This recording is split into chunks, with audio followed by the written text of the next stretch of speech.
सब जगह से भटक गई, तब शिव के मंदिर में एक लोटा जल चढ़ाने जाना। कई माताएं कहती कि यहां भी जल चढ़ाओ, वहां भी जल चढ़ाओ, वहां भी जल चढ़ाओ। आप कहते हो कि केवल शिव को चढ़ाओ, बाकी के सबको मिल जाएगा। वही किया और शिव की कृपा से 21 साल के बाद मेरे बाबा ने मेरी गोदी में संतान।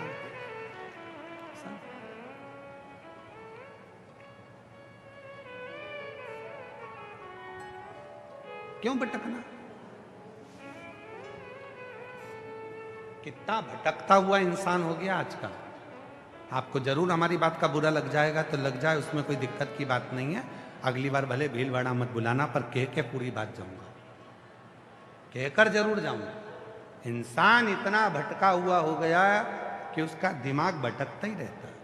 मंदिर में इधर राम जी भी बैठे हैं, गणेश जी भी बैठे हैं, शंकर जी भी बैठे हैं, कृष्ण जी भी बैठे हैं, देवी जी भी बैठी है, और एक फूल, इतने सारे 2-4 फूल हैं, एक फूल है। अब मन में सोच रहा है राम जी को चढ़ाऊं कि कृष्ण जी को चढ़ाऊं कि गणेश जी को चढ़ाऊं, इनको बुरा लग गया तो इनको बुरा लग गया। इतना चतुर इंसान, फूल की पत्ती तोड़ ली।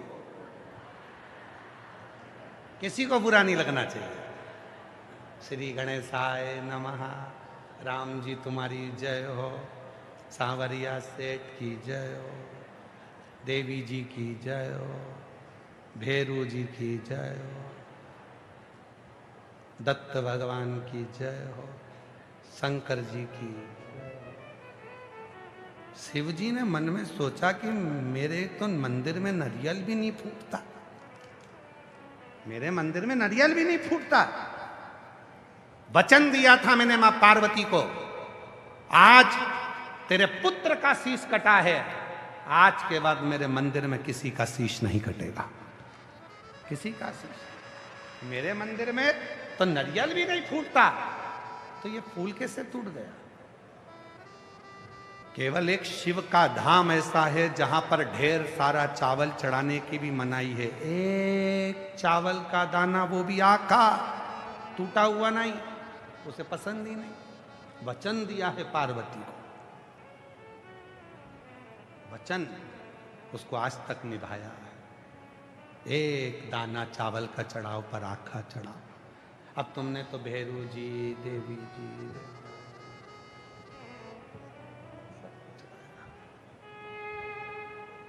तुम्हारी आदत में है,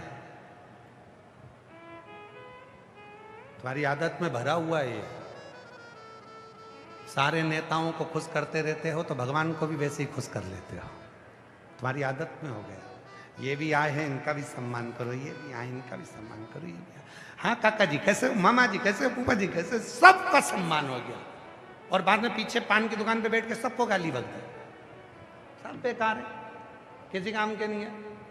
क्या काम के वो, सबको कह। अच्छा ईमानदारी से बोलो, फूल ले गए तो तुम्हारे मन में आया कि सबको चढ़ाना पड़ेगा, ठीक है? बोलो बोलो, जम के बोलो, सही है कि गलत है? अरे बोलो तो भीलवाड़ा की जीजियो। फूल लेकर गए तो तुम्हारे मन में आया कि सबको चढ़ाना पड़ेगा, और इस जगह पर धतूरा लेकर जाते तो फिर राम जी नजर नहीं आते, फिर कृष्ण नजर नहीं आते, फिर देवी नजर नहीं आती। धतूरा मतलब कांटा, कांटा मतलब एक ही स्वीकार कर सकता है, वो शंकर।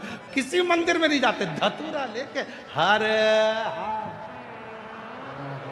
देव शंकर भगवान बोले बस ऐसा समर्पण चाहिए। सारी भीड़ में तू कांटा भी लेकर आए तो मुझे ढूंढे, और फूल भी लेकर आए तो मुझे ढूंढे, मैं तेरा हो जाऊं और तू मेरा हो जा, बस यही।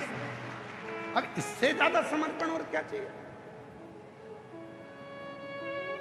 अच्छा धतूरा तुम्हारे पास में, तुमने सोचा कि राम जी को चढ़ाऊंगी? किसी ने सोचा कि धतूरे की एक टांग तोड़ूं और धतूरे की एक टांग तोड़ के राम जी को चढ़ा दूं, फिर धतूरे की एक टांग तोड़ के कन्हैया जी को चढ़ा दूं? नहीं, कोई ने नहीं चढ़ाई, कोई ने भी। फूल था तुम घर में भी ऐसे ही करती हो। घर में भी अगर धतूरा है तो शिव जी को चढ़ाओगी, और अगर एक फूल है ना तो गणेश जी को, ठाकुर जी को, लड्डू गोपाल को, यमुना महारानी को, इनको उनको सबको चढ़ा चढ़ो के एक ही फूल में सब कर दिया। और धतूरा, फूल की टांग तोड़ दी तुमने पर धतूरे की नहीं तोड़ी।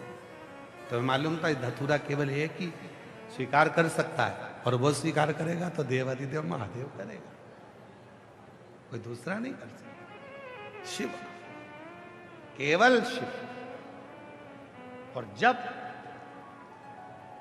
एक पर अपना ध्यान केंद्रित हो जाता है, एक सब कुछ प्राप्त हो जाता है, सब।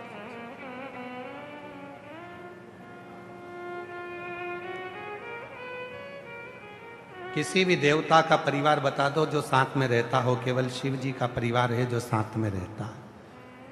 भगवान शंकर हर एक व्यक्ति को प्रेरणा देते हैं कि हाथ में एक चूड़ी अच्छी नहीं लगती, कम से कम एक हाथ में 6 चूड़ी होना चाहिए, सेट। बोलो सही है कि गलत है? सेट। पहले के बुजुर्ग घर में बर्तन का भी सेट रखते थे। अपने घर में कभी भी बाजार से एक कटोरी या एक गिलास तो खरीद के लाते ही नहीं थे।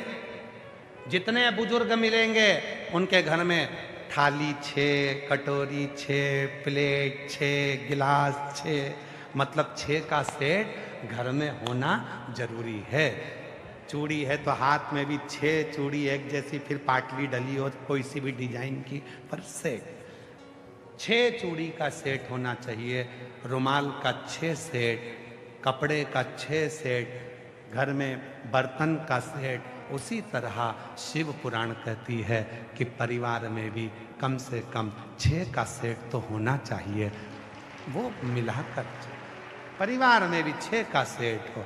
कौन कौन होना चाहिए 6 में? तो कहा घर में माँ बाप का होना बहुत जरूरी है, फिर घर में बेटे बहू का होना बहुत जरूरी है, फिर घर में पोता पोती का होना बहुत जरूरी है। 6 का सेट मिलाकर, 6 का सेट मिलाकर चलो।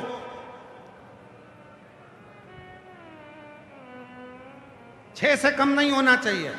फिर किसी ने कहा दादी मर जाएगी तो 5 ही हो गए।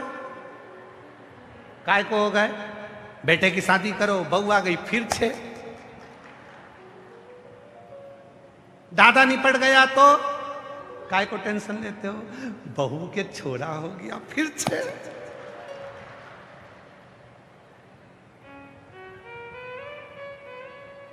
मम्मी तू चली गई तो काय को टेंशन रहता? बेटी की शादी करी, दामाद आ गया फिर 6। 6 का सेट खत्म नहीं होना चाहिए। बर्तन भी 6, चूड़ी भी 6, और घर में सेट बिल्कुल बरकरार 6 का। और आज का समय तो 6 से भी ज्यादा चल रहा है। 6 का सेट खत्म नहीं होना चाहिए। इससे ज्यादा तुम पर अगर कहीं सावरिया सेठ की कृपा हो जाए और तुम्हारे घर में 2-2, 4-4 छोरा छोरी हो जाए, तो ये तो नाथद्वारा वाले श्री जी बाबा की कृपा और सावरिया सेठ की कृपा, क्योंकि वो सबको खूब भंडार करते हैं। उसमें क्या दिक्कत? उसमें क्या दिक्कत?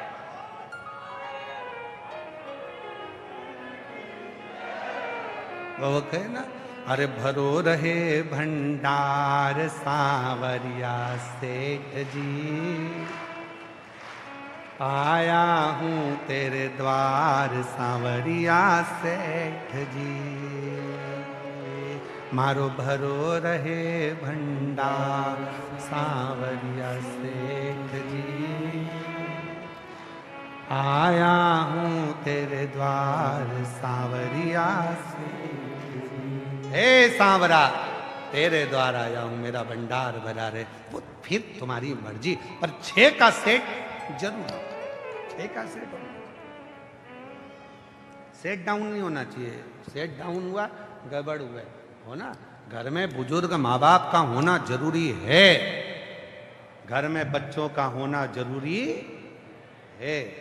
और मेरा नवयुवक बेटा बहुओं से निवेदन है, तुम कुरकुरे खरीद के लाओ बच्चों के लिए, तो बुढ़ों के लिए भी लाओ। क्यों? याद रखना, बच्चा और बूढ़ा एक समान होता है। बच्चों को जैसे खाने की ललकता रहती है, बुढ़ापे में बूढ़े व्यक्ति को भी खाने की ललकता रहती है।